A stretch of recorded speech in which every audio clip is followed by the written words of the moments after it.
దేవుని ఘనమైన నామమునకు మహిమ కలుగునుగాక. Praise the lord. లూకా సువార్త 2వ అధ్యాయము 52వ వచనం.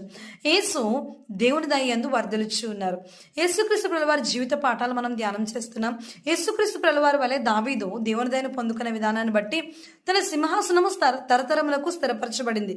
అలాగే యోసేపు దేవుని దయ పొందుకున్న విధానాన్ని బట్టి అతడు ఏ స్థలం ఉందంటే ఆ స్థలమందు తను ఉన్నటువంటి వారందరినీ ఆశీర్వదింపబడేటట్లుగా చేసింది. ప్రియ దేవుని బిడ్డలారా, మన ఆధ్యాత్మికమైనటువంటి జీవితాలు మనం ఎప్పుడైతే దేవుని దయను పొందుకుంటామో వారి వల్ల అభివృద్ధి చెందడానికి, వారి వల్ల వర్ధిల్లడానికి అవకాశం ఉంటుంది. కాబట్టి దేవుని దయను మనం మన జీవితాల్లో పొందుకోవాలి.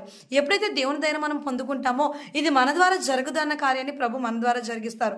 6 మూరల జానుడు అనేటువంటి గొల్యాతును చిన్న బాలుడైన దావీదు సంహరించాడు. ప్రియ దేవుని బిడ్డలారా, అలాగే తను తలకమించినటువంటి భారాన్ని తనదయ్యేటట్లుగా చేశాడు ప్రభు. మనలను కూడా ఇది మన వల్ల కాదు, అసాధ్యమన్నవి సుసాధ్యాలు ప్రభు చేయగలడు.